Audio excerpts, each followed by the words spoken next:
Olá pessoal, hoje vamos tratar do nosso tema 36, radiações na medicina.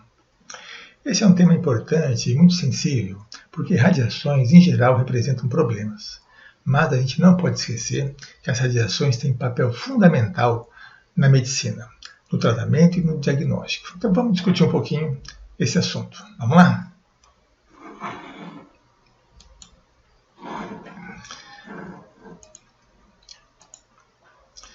A medicina é uma área de estudo e trabalho muito difícil. E ela é muito difícil porque lida com vidas. Existe muito sentimento envolvido e não admitimos erros. Muitas vezes precisamos de uma ação imediata. E são ações que podem causar dor e muito prejuízo. A busca pelo entendimento do corpo e por diagnósticos médicos é muito antiga. Desde os antigos, no período neolítico, 12.000 a 4.000 anos antes de Cristo, os egípcios já sabiam determinar se uma mulher ia dar luz, se seria menino ou menina. É claro que eles não acertavam 100%, até hoje a gente não acerta, mas já sabiam fazer. Os mesopotâmios identificavam doenças e tratavam com plantas, coisas como febre, lepra, sarna, hérnia, problemas de pele, garganta e pulmões. Não é pouco, não. Depois, o diagnóstico médico é uma coisa difícil. E com o aumento das populações, se torna importante e mais necessário ainda.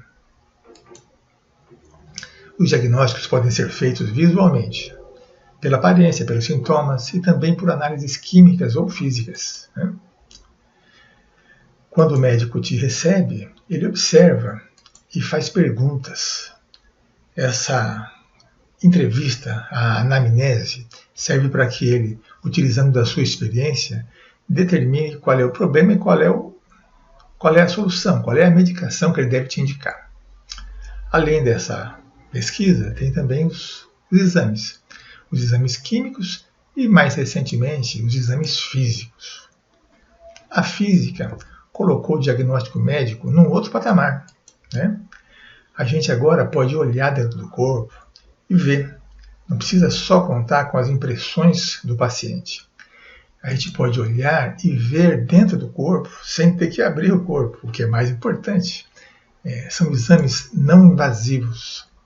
Embora muitas vezes eles possam ser prejudiciais quando usados em excesso, eles não são invasivos. Você não precisa de um corte, de uma incisão. Às vezes, no lugar onde você precisava de um corte extenso, basta uma pequena incisão e você manda para dentro do corpo um eletrodo capaz de gerar imagens internas que antes seriam impossíveis de serem criadas.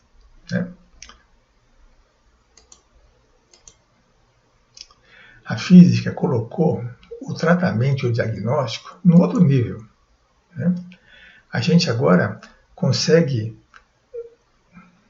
não só olhar a aparência externa, mas também a aparência interna de estruturas macias e sólidas.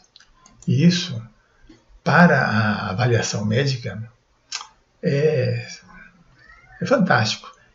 Diria que é inestimável esse valor. A gente consegue ver pulmões, ver ossos, dentes, ver inclusive o sistema circulatório. A gente consegue separar trechos específicos do corpo, órgãos específicos, sistemas específicos. Para fazer isso, a gente faz uso das radiações. As radiações, existem radiações naturais, todas elas, e radiações que a gente chama de artificiais, porque são construídas por nós. E elas vão de comprimentos de onda muito longos até comprimentos de onda muito curtos, ou de pouca energia até muita energia. As radiações usadas na medicina são radiações de muita energia. Por que isso? Porque a gente precisa penetrar no corpo.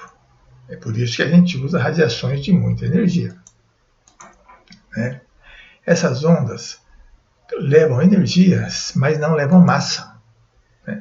Muitas vezes a gente, quando fala de ondas, se recorda rapidamente do mar, especialmente quem mora perto da praia, né? Mas isso aqui não é onda. Isso aqui pode ser qualquer outra coisa, né?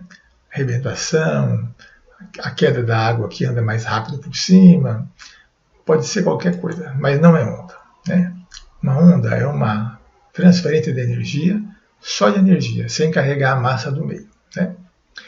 Vamos dizer que uma onda é uma oscilação, e no caso de uma onda eletromagnética, ela é uma oscilação ortogonal de dois campos ligados, um elétrico e um magnético.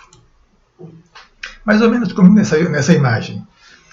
Eles são ortogonais, ou perpendiculares, né? Um elétrico e um magnético.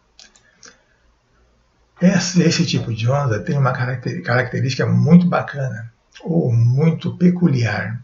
Ela não precisa de meio de transporte. Ela pode se propagar no vácuo, diferentemente das ondas mecânicas, que precisam de um suporte. Como essas ondas transportam energia, a gente pode classificar essas ondas em dois tipos básicos: ondas ionizantes e ondas não ionizantes. As ondas não ionizantes são aquelas que não produzem íons, e as ondas ionizantes são aquelas capazes de produzir íons, ou seja, arrancar elétrons dos átomos. E arrancar elétrons dos átomos quer dizer, esses elétrons podem estar nas suas moléculas de DNA, por exemplo. Podem provocar doenças, né? Por isso, esse tipo de radiação ionizante, é tão temida. A radiação ionizante, ela interage com a matéria, por isso ela ioniza, né? Quanto mais energia, menor o comprimento de onda e maior a frequência e maior o poder de penetração. Então a gente pode ver aqui, né? As partículas alfa são as menos enérgicas, ou menos energéticas, né? Elas são bloqueadas por uma folha de papel. As partículas beta são uma folhinha de alumínio já bloqueia. O raio-x precisa de uma folha de chumbo. E os raios gama precisam de uma base de concreto muito grande, né? O poder de penetração é muito diferente entre elas. E é claro, o poder de destruição também. Essa energia a gente pode determinar por essa expressão simples. Simples agora que a gente já sabe, né? A energia depende de uma constante, que é a constante de Planck, vezes a frequência. Quer dizer, quanto maior a frequência, maior a energia. Para a gente usar essas ondas, a gente sempre precisa se proteger. No caso do raio-x, a gente já viu muitas vezes o aplicador, né, o executor do exame, né, o laboratorista, ele, quando vai fazer a aplicação, vai fazer a sua chapa, o seu raio-x, ele se esconde atrás de uma parede de concreto, coloca em você uma proteção de chumbo, para que o raio-x incida no seu corpo somente na região em que é necessário, descartando a incidência de raio-x sem necessidade, porque ela realmente é perigosa. Uma espessura capaz de reduzir pela metade a intensidade da radiação, a gente chama de superfície semi-redutora, que vai reduzir a intensidade da radiação pela metade, né? Essa capacidade de reduzir a intensidade está diretamente ligada à densidade dos materiais, né? Como a gente lembra, a densidade é massa sobre volume, né? Densidade, nesse primeiro caso, é menor do que no segundo caso. Se a gente pensar no volume como esse bloco azul, e na massa como os pontinhos, a gente vai perceber que aqui tem muito menos pontinhos do que aqui. E aí esse último, o bloco C, tem muito menos do que qualquer um dos dois. Por que a capacidade está ligada com a densidade? Porque a radiação vai interagir com a matéria. Então ela precisa se chocar, ser absorvida pela matéria. Como a gente lembra, a matéria tem muito espaço vazio, né? Nós usamos essa radiação, por exemplo, para fazer exames ósseos. Nesse caso aqui, a gente tem um osso normal com uma densidade grande. E aqui um osso com problemas, com a densidade mais baixa. No caso, a gente chama esse problema de osteoporose. Diversos materiais têm alta densidade. Esses são os melhores para bloquear a radiação. Esse poder de atravessar a matéria é que permite fazer as imagens, seja de seres vivos ou seja de objetos, né? Como malas, receptáculos, qualquer coisa que a gente quer olhar lá dentro sem abrir, né?